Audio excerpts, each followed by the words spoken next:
Hey everybody, it's Vanessa, the Crafty Gemini, and welcome to WIP Wednesday, episode number 86, where I will be answering some pre-submitted questions that we received from y'all, all kind of having to do with stuff like making little bags and projects. We're talking about installing magnetic snaps.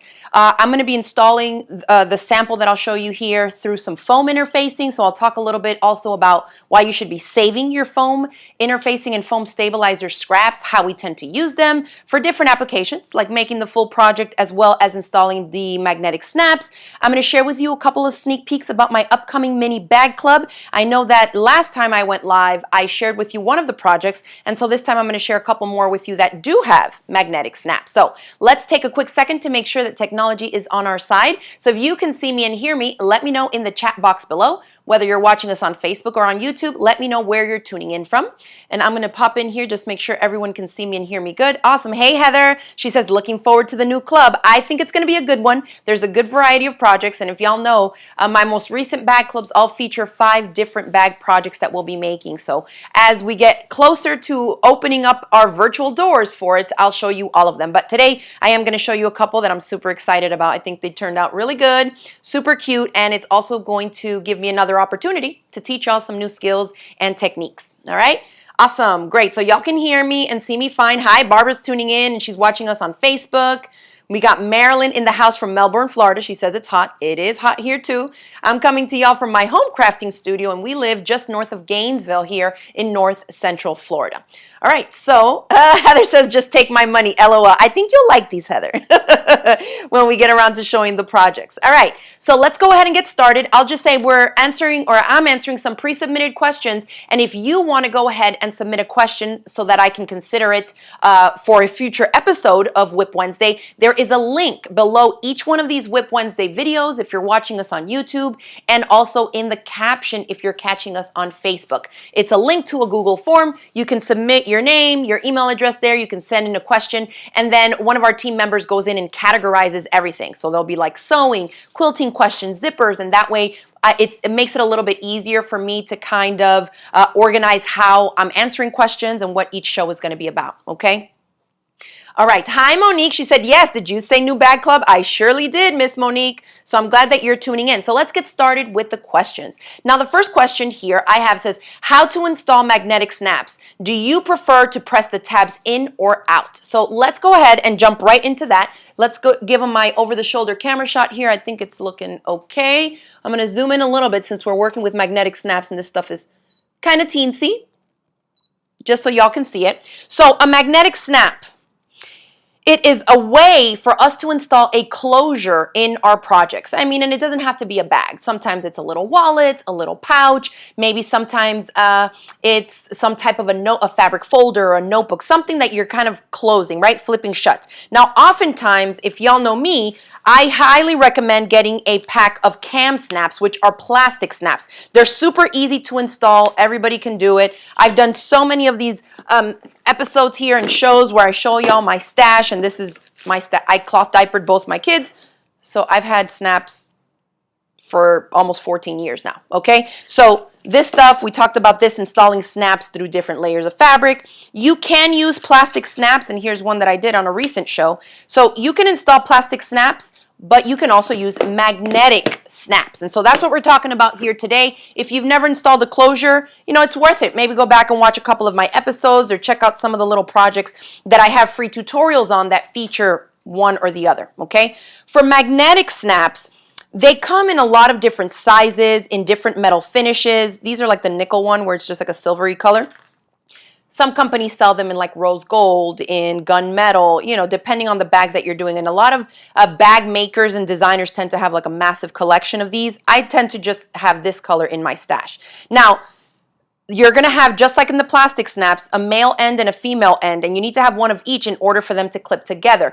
You may sometimes see, I've had this happen to me before where I needed to finish a prototype up and I didn't have any male ends and I just had 2 female ends, but they still are magnets, so they kind of still stick together. They won't hold as good as a male end to the female end because one actually is inserted inside the other with the magnets. It helps it stay, you know, has a better closure, okay? So if it's like a wallet, something that you need to keep your cards and IDs and stuff secure, you definitely want to make sure that you have one of each. So keep that in mind. Now, depending on where you're ordering yours from, you may find that they come or they may not. Depends, with these little metal washers, okay? And you can see I have them in different sizes here.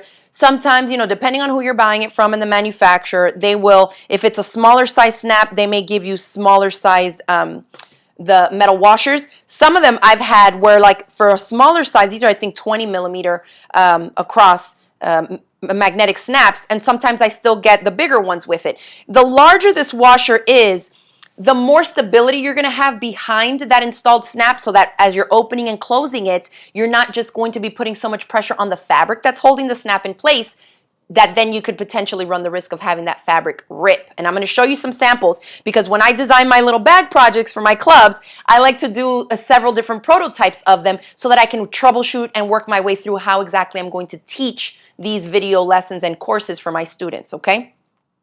Yes, Marilyn says it's smart to pick one color of hardware and stick with it. I have a mishmash. That can happen. But, you know, it does work really well if you're using like gold hardware, that you have the matching magnetic snap, especially if you're in it for business. I know a lot of bag makers that sell their projects, you know, everything, it's like their brand, right? So they want to have everything looking tip-top. All right. Jackie's asking, can the magnetic snaps like these be used in place of the invisible magnetic snaps on the Raina barrel bag? So the Raina barrel bag is one of my projects, and the side pockets have invisible magnetic snaps. So this is great that you brought that up, Jackie. That's yet another variety of a closure, right? In that case, they're also magnets, but they're not exposed like these are. So let me show you an application here where these are exposed. And this is one of the upcoming projects in my new mini bag club. This is like the cutest little wallet. We're still finalizing all the names and stuff. I just named them. As I'm working on the projects, it's like mini bag 1, mini bag 2, mini bag 3, mini bag 4. And then I start coming up with names. Okay, so let me lighten this up a little. It looks a little dark to me. Okay. So here we have this little wallet, and I have both of them here because I want to show you what happens when we don't take the steps to reinforce that magnetic snap, okay? It's a magnet, so it's holding together, and as we open the project, we don't want to be yanking on it from here, okay? So this one, you see that it's still kind of strong. I don't run the risk of it really ripping into my fabric because I have reinforced it behind here when I installed it, okay? But here you can see the male end, or excuse me, the female end, this is the male end, and when we open it up, this little wallet has multiple compartments for such a small little thing, okay? It can just be a wallet by itself, or I have gone ahead and attached a little wristlet strap. So let's have a look. This is, I said, the magnetic closure. If we open it like this, we have a zippered pocket right here, which allows us to break up the front and the back into 2 pockets. So you can put some flat stuff here, right? You don't want to be putting bulky things in a wristlet wallet like this, but you have a pocket here and a pocket here. Okay, then on the inside, this one is going to give you, and this took me a little bit of math and designing because I didn't want to have just like 4 card slots here. I went ahead and packed in 8. So they are put in vertically like this, 1, 2, 3, and 4, and then you have 4 more on this side, as well as another little zippered pocket here. Okay, now for coins and you know, some little flat things and change and stuff like that, you can fit it in here. So I really love this one as a little wristlet, but you want to make sure that you have a good closure here to hold these things shut, as well as where we install the wristlet so that the credit cards are not really upside down. So that's something else that I went through and worked out as I was prototyping this project first, okay? Now this one, this was done with the soft vinyl that we carry in our shop, the little strap here, just to add kind of that little extra pop of bling. I think they turned out super cute. But this one is flat. Like when I feel it here, it's still the magnetic snap just as it was, or the invisible magnetic snap. Look, not invisible, the exposed magnetic snap, just as it was installed without that reinforcement that I've been talking about. And when I do the little demo, I'll show you exactly what I mean. But here, this soft vinyl is pretty thin. It's a little bit thicker than cotton fabric. And I'll just grab a chunk here. We've talked about this multiple times since we've started carrying this in our shop. Set that little scrap aside. But it is pretty pliable. So it's not thick enough on its own like a cork fabric. Even though I still reinforce the backs of my magnetic snaps when I install them in cork, you're definitely going to want to do it if you're planning to make any of these projects when you join my mini bag club with the soft vinyl. This stuff is still too pliable. It can easily rip if we have it just like I did on this sample here, okay? So if I pull this back, you can kind of start to see that the slits I had to make in order to install the magnetic snap are already ripping through the fabric. So unless I take my time to really go in there in between the two snaps and pull it out, I know that this is not going to hold up that well. And over time, I'm going to have to do something about this, probably take it apart or install a different type of closure here, because this is not thick enough and there's no added reinforcement in between the layers to give it like a little bit more stability for the open and close. Okay, awesome. Let me just pop in here real quick. Ooh, Sybil says, ooh, I can't wait to make that one. Yes, super cute. So there's one. Now, one thing about this is that when you install these exposed magnetic snaps, you have to be very mindful of where in the construction steps of the project you're installing it. Because since they're visible, the back of it, the prongs, are going to show, right? Whereas when we install the plastic magnetic snaps, you have an end cap that covers it on one end. So you can wait till the last second to install these plastic snaps, okay? The magnetic snaps are not like that, and neither are the invisible magnetic snaps, because those ones, and I don't have a sample here, but because they're invisible, they're hidden between the fabric layers, okay? So you do have to keep that in mind. If you're trying to add one of these magnetic snaps to a project where the designer didn't call for one, you really got to go slow and stop and say, okay, wait, where do I install it and what step, before you start really sealing up all the different construction steps, because you got to hide those prongs in it, okay? But that goes to show you, we want to, and this one was actually an experiment because I closed the prongs to the inside, because there's this huge debate with bag makers. Some people press them out, some people press them in. I usually press them out, and I'll show you what I'm talking about in this one that we're going to install here. All right, so let's have a see. Let's have a little look and see. I'm going to pull out the two smaller washers, and these are about 1/2 inch magnetic snaps. So again, they come in a lot of different sizes. But say this was a piece of my project that called for the installation of a magnetic snap. I'm going to use a pen just so it shows up better on camera. And, you know, the pattern is going to tell you measure in from this side, this measurement, and measure down from here, depending on where you're going to install it. Or maybe you'll have a template piece that the PDF will say, hey, place it here, and this is where you're going to mark. I'm just going to go smack dab in the middle. Okay, let's just say this is where I want to install it. Whenever I make my marks, what's going on with this pen? There we go. Whenever I make my marks, I don't just do like a dot like this. A lot of times people will be like, oh, I'm just going to put a dot where it needs to be installed. Well, you need to have the exact center point, because remember, because we have one male end and one female end, you don't have all this wiggle room for it to snap in. It needs to be that little small circle when it closes, and they're going to be on separate parts of the project. When they shut, one needs to match perfectly into the other. So you already know, if you've made bags or wallets before, that if it's even a little bit off, it's not going to want to close good because they're not aligned. So the measurements are going to be really important for this. And of course, in these types of projects, you know, I give you all the measurements and I give you all my tips and tricks in my clubs and courses. So instead of doing a dot for where I want to install my snap, I like to do instead like a little crosshair, a little plus sign. So if the pattern tells me, hey, 2 inches from the left, centered, 1 inch down, or whatever it is, I do a line in both of those crosshair of the dimensions, because I need to know the exact center point, not just a dot that I'm hoping is like kind of in the right area. When I have two intersecting lines like that, I know that the center is smack dab in the center of that plus sign, okay? So then you're going to install whichever one you want or whatever the pattern calls for, right? So say this is the female end and we're installing it here.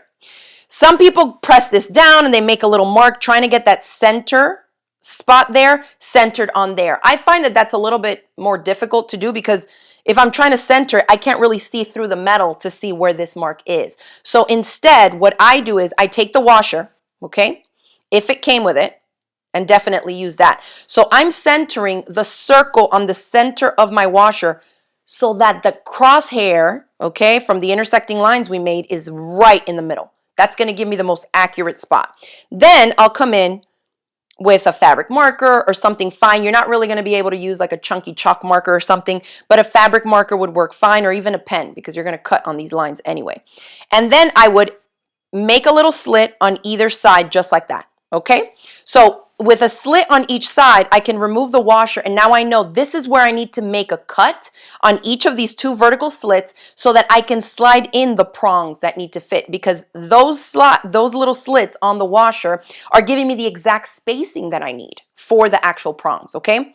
Now, a lot of times people will grab a seam ripper, and I know where my seam ripper is, in my little 4-zip organizer. Let me grab one from here. We'll talk about this project in a minute. Hopefully I don't forget. So sometimes people go in and they will grab a seam ripper and go in, and then using the little blade that's on inside of the seam ripper, they'll like kind of carefully slide it up to make a slit.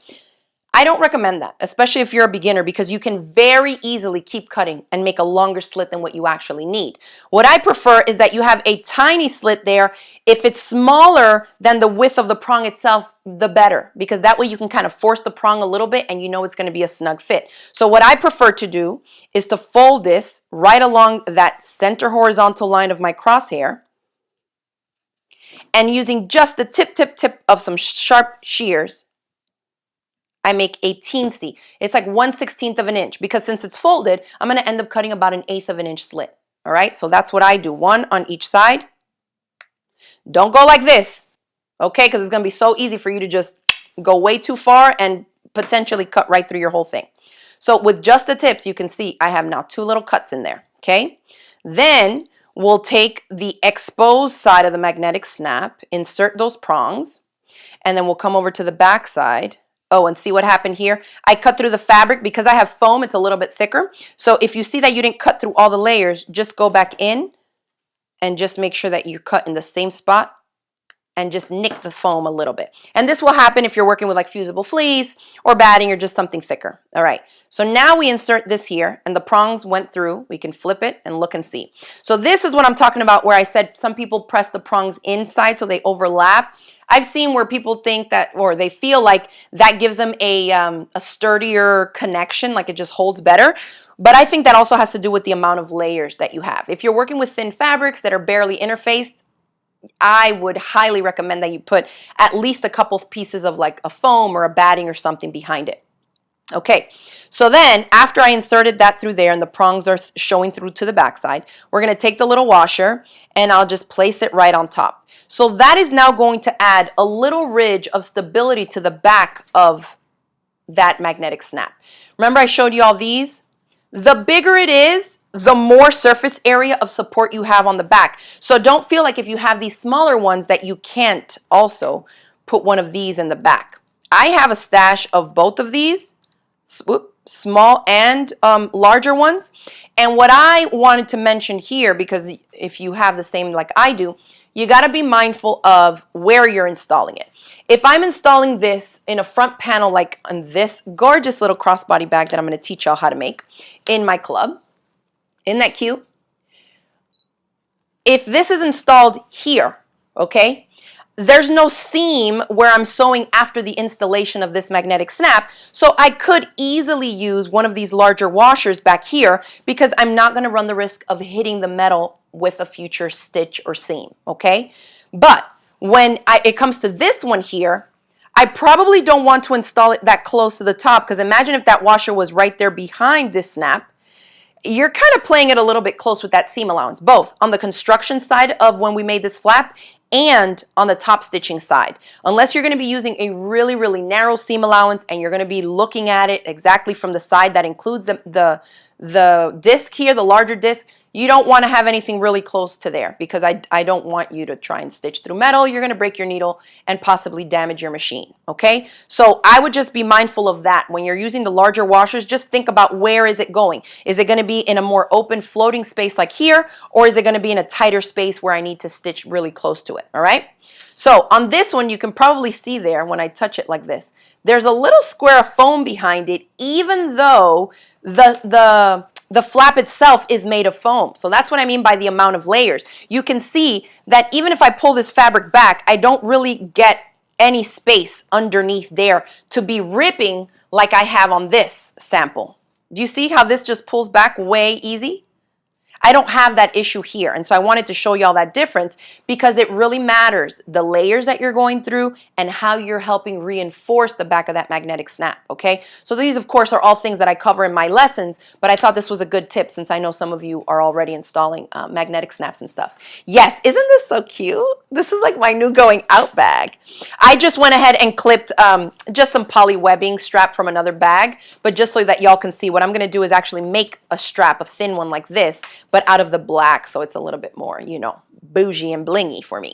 But I quilted the back. Look how gorgeous the quilting looks. Hello. And I didn't do any cross hatching. I just did two close. They're about 1/4 inch apart, these diagonal lines. I just love the way that it looks with the switch up of the quilting that I did. So here I did cross hatching and I centered it all, you know, so you kind of have that even quilting there. And then here was just black thread. I did different.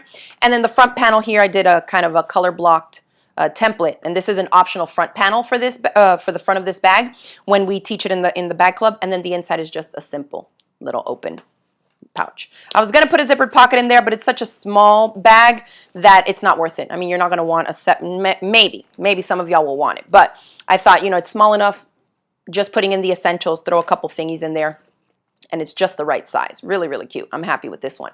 But that can also be made out of cotton fabric, and here's one that I whipped up, one of the prototypes in just cotton, okay? So, of course, I'll be going over how to make everything, but this, again, has a magnetic snap here, and the same application goes for whether you're using, you know, soft vinyl or something a little bit thick and more decorative, or just the cotton fabric, okay? So hopefully that helps you kind of start to get an idea. If you do have magnetic snaps, if you're thinking about installing them in some projects, hopefully these tips are going to help you. All right.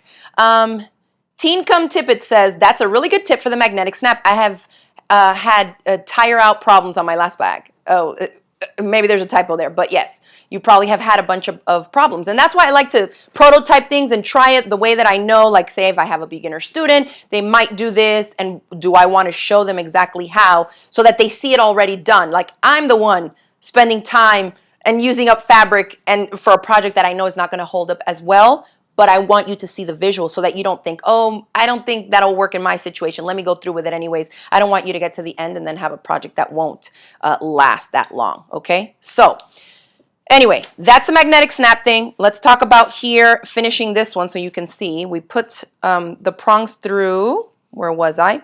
With this, I'll go ahead and just install the little guy.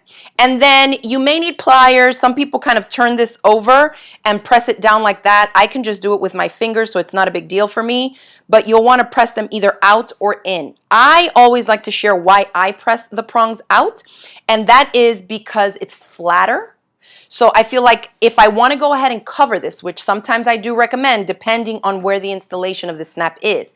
If this was behind, like on one of my wallets, this is behind, or behind the snap is a credit card slots. I don't want this raw metal rubbing up against one of my cards, right? Whether it's a gift card or a credit card or an ID or something, I don't want to have that rubbing up against here. So in that case, what I recommend is that you cover this with something. So there's a lot of different things on the market. You know, there's these different fusible tapes. If you sew bags, then you probably already have some of this.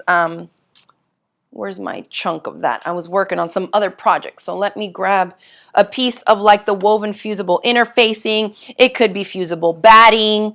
You know, you're never really going to go wrong adding a little bit of additional bulk. So I have here a piece of fusible batting.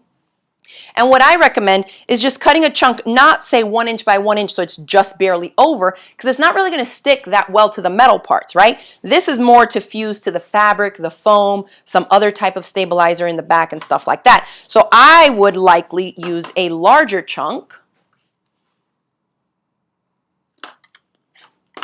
something like that, right? Fusible side down, hit it with an iron. Obviously, I'd put some cotton fabric over top because this is a polyester batting, but I would do something like that that would then allow me, let's grab this chunk, to stick that down there to give me just a little bit of a buffer if I know that the exposed metal of that magnetic snap is going to be rubbing up against something that I don't want it to, right? Now, if you're doing this on a project, say like the bag that I just showed y'all, this is my Flora crossbody bag, by the way. It's coming up in the new mini bag club.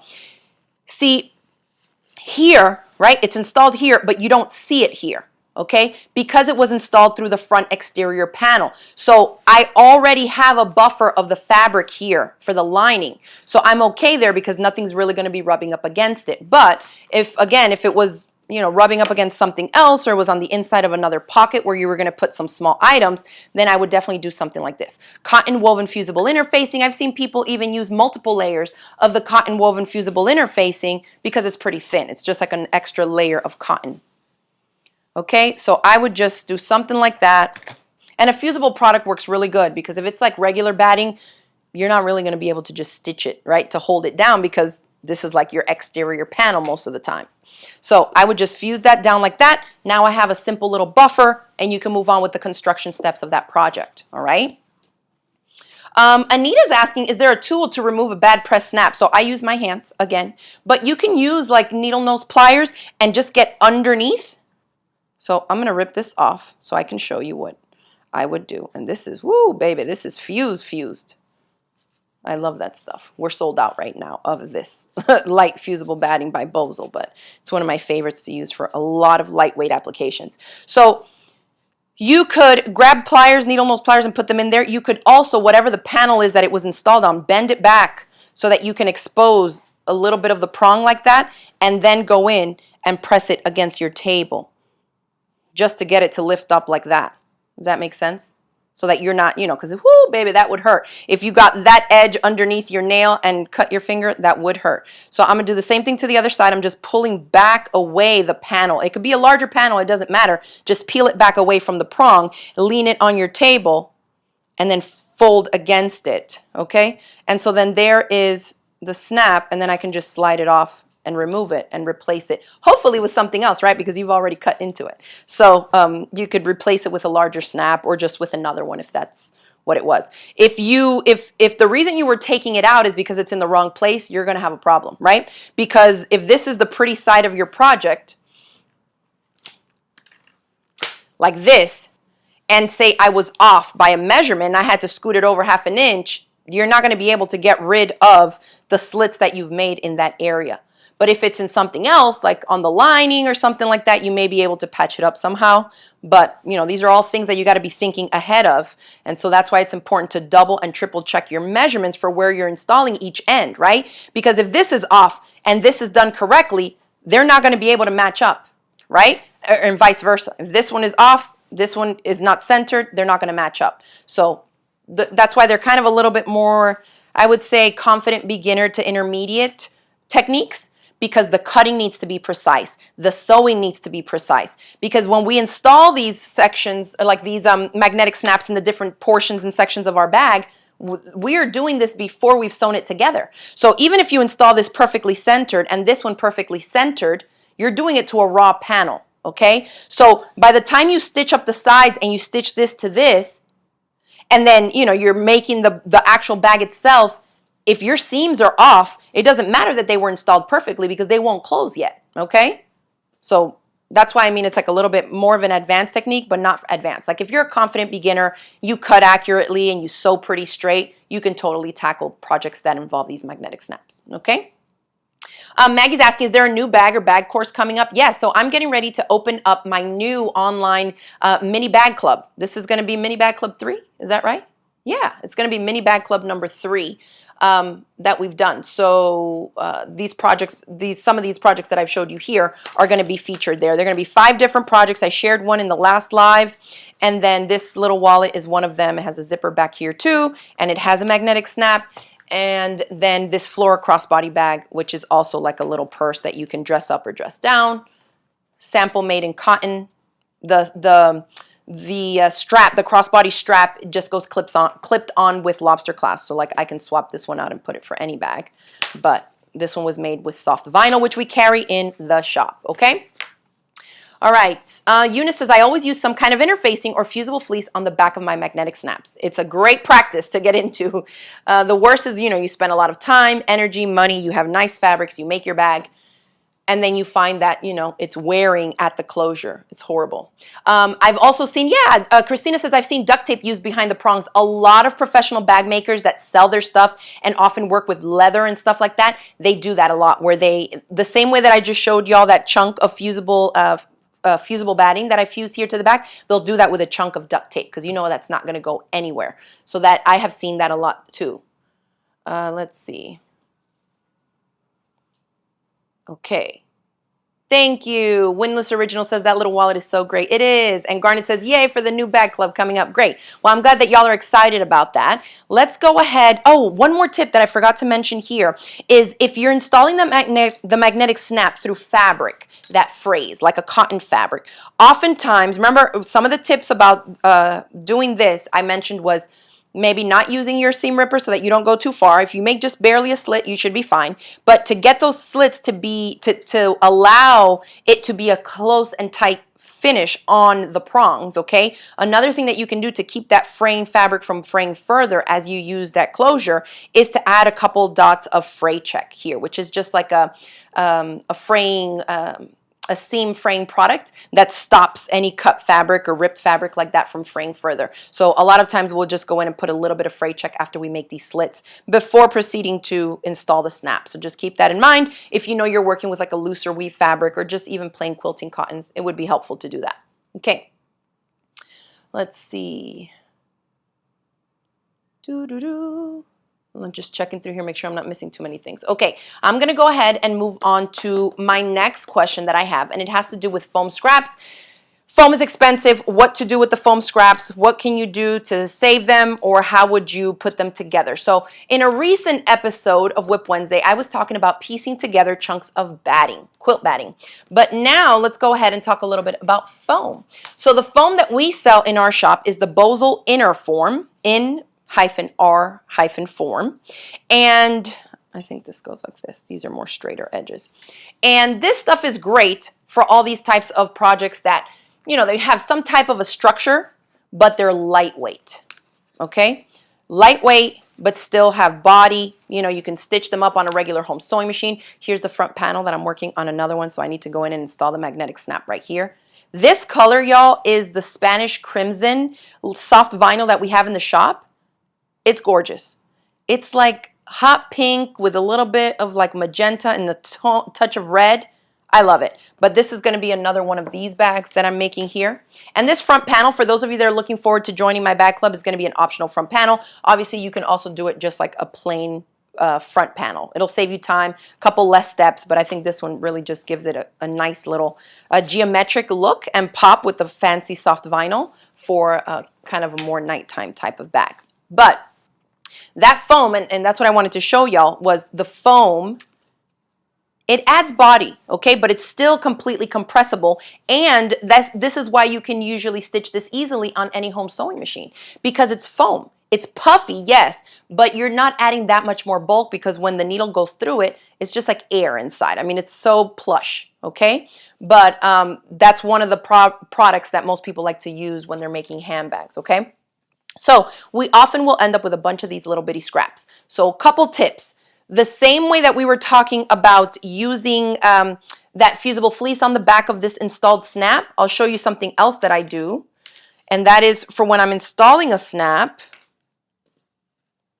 on the back side, even though this is through foam, instead of just putting the washer on here and pressing the prongs out like we just went over, I will sometimes grab an extra piece of foam. Look at this little scrap, something like this, and I will just cut myself a little square. I try not to have it be jagged because if you can feel it through the project, it can oftentimes, you know, you can tell that it's like not super straight. So I usually like to cut some type of a little square, 1 1/4 inch square, something like that. And then to this square, I will do the same marks using the washer in the center. So I will just, and I'll do a little dot in the middle just so I know where it's going to go. I'll do the same thing we just did. It's kind of like you're doing it doubled up, right? Through 2 layers. And this is going to help give us another extra layer of foam that again is going to contribute to that snug finish. So another chunk behind, okay?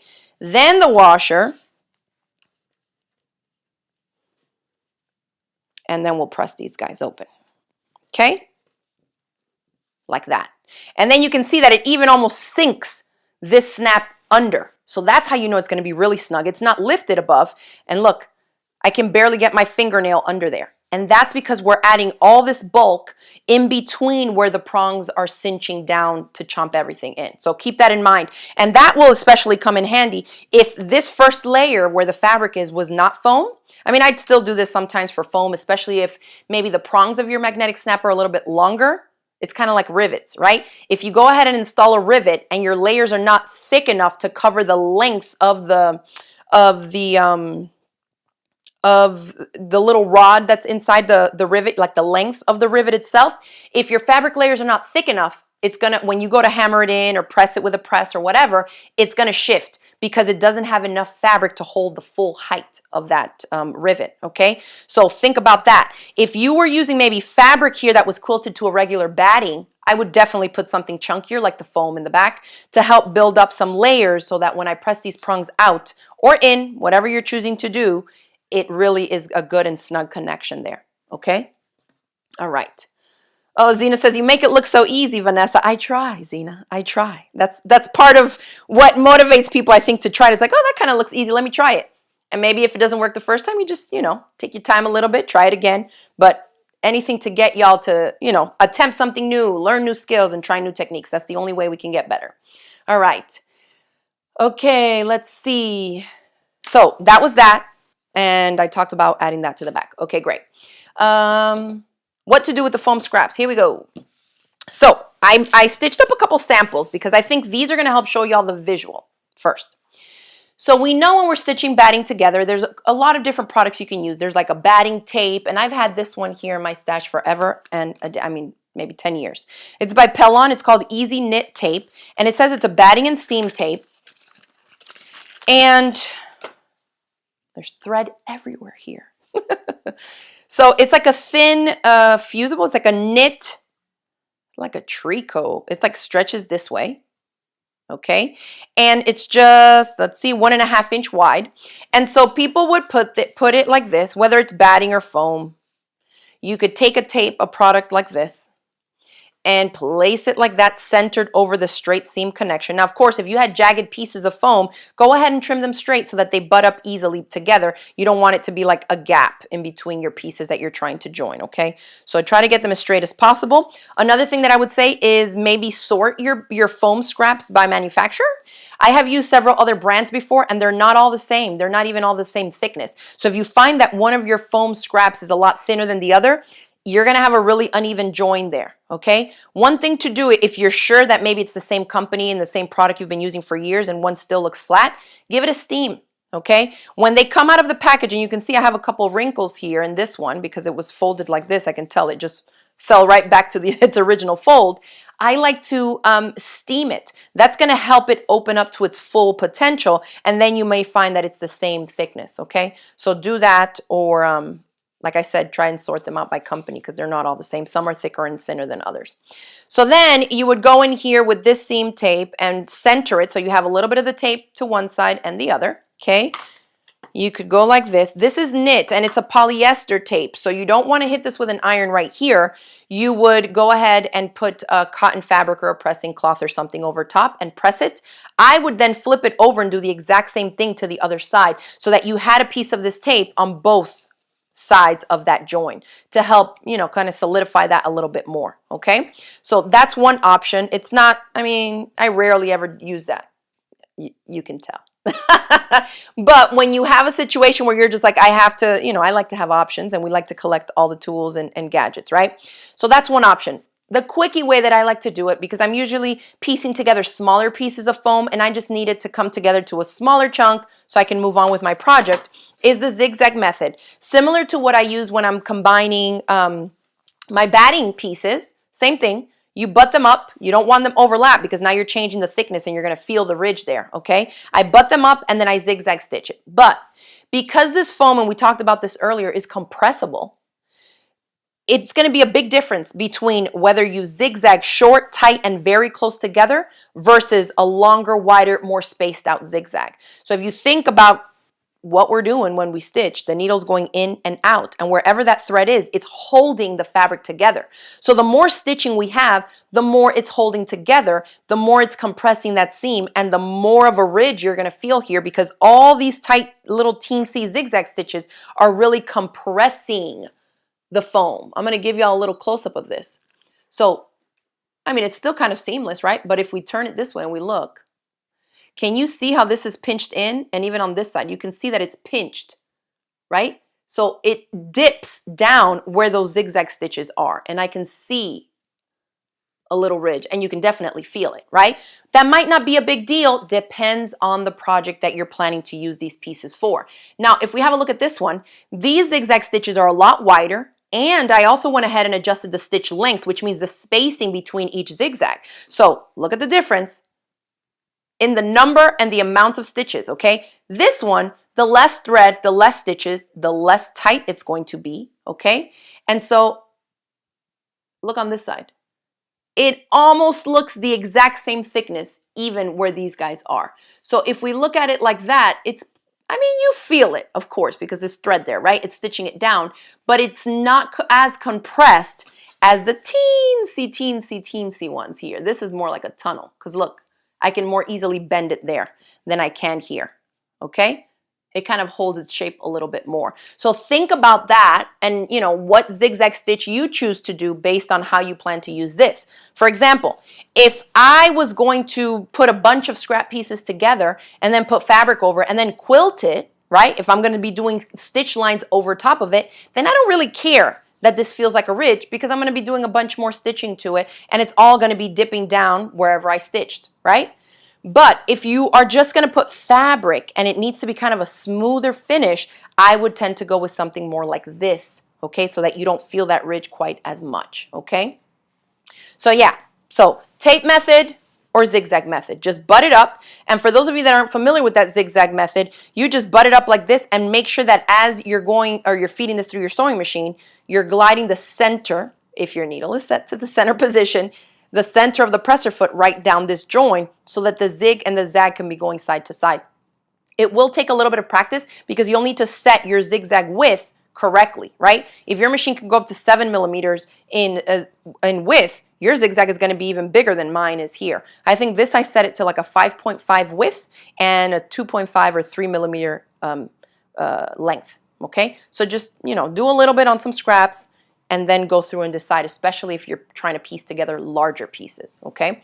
But save those little bitty scraps. You might not be piecing them together like I'm showing you here, but when I see this, I think magnetic snaps. And I think how many little 1-inch squares could I cut from this to back up my magnetic snaps? A ton. 1, 2, 3, 4, right? So save these little bits. Just put them in a little baggie and have them there for when you're working on your bags and wallets, okay? All right, let's see. Great, Eunice says, I have used the zigzag method. I will try the tape method as well. I have plenty of that. Perfect, you see? That's what we do. We collect stuff in our stash. And then when you need it, you have it. That's what I like. I like to shop my stash so I don't have to actually leave my house when inspiration strikes and I don't have what I need. I need to have all the things, so I always have what I need. All right, let's see. Okay. So now the last one I have here, the last question I have is from someone who wrote in and says, hey, I'm a quilter, but I would like to make some bags. Any tips to get started? And so one of the things that I like to do that I wanted to talk about a little is like if you're a quilter, and for me, I'm thinking if you say you're a quilter, chances are you've completed entire quilts. So you've gone through all the steps, not just the piecing and not just the cutting and the piecing, but also the quilting and the binding. And so I always recommend for my quilter students to either start off with small projects. I have hundreds of free tutorials on my YouTube channel for all types of little bag projects. And for any of you that are maybe starting and just getting into sewing in general, even if you're not a quilter, if you type in on youtube.com, CraftyGemini beginner sewing tutorials, I have a playlist that, I mean, it probably has over 130 videos there that are like ones that when I upload, I say, okay, this is good for a beginner, and I add it to that video playlist. So you can definitely scroll through those to find ones. If you're someone maybe who hasn't sewn in a few years and you kind of want to get back into the groove of things, that's another great video playlist to check out. So that's just beginner sewing tutorials under the Crafty Gemini channel. So something like this, I know it looks involved, I know it looks like too much, but if you're a quilter and you already know how to cut straight and you can sew straight, going on the next step to making a project that maybe features some of those same techniques that you're already comfortable with is great. So this I wanted to just go ahead and plug today because today's the last day of the sale. If you're on my email newsletter list, we send out emails with different little weekly flash sales that we do for the almost 100 different digital courses that I have. So every week we try to feature a different one, and tonight at midnight the sale on this 4-zip organizer ends. So it has a little handle. It's like a little quilt that just happens to have pockets, okay? So the outside is quilted, and we use the foam for this. You can see the binding, so it's bound just like a quilt. Imagine you made a little mini quilt. That's it, a teensy little quilt, okay? Quilted, and then we put pockets on the front. This zipper installation is probably one of the simplest ways to install a craft zipper in a project because it's just flat. You're not going around curves. You're not sewing something right sides together, like pretty sides touching and then flipping it out. It's just patch pocket, patch pocket, patch pocket, patch pocket that has zippers. So this is something that a lot of my students have made. I've seen people use them. Susie, I think she used them for gifts, and the kids were putting in like crayons and markers and Matchbox cars and Barbie supplies and all kinds of stuff. I always take one of these with me to any retreat. And so you can make these pockets out of the clear vinyl. Of course, this class includes a 2-page PDF. It's on sale right now. The sale ends tonight at midnight. It's $10 off the regular price. And you can do mesh fabric. A lot of my students have done that. You can do all of them just with scrap fabrics. Here in this pocket, I have a bunch of different spools of thread, big ones. If you had the little ones, you could put in a ton of them in here, okay, at least 5 or 6.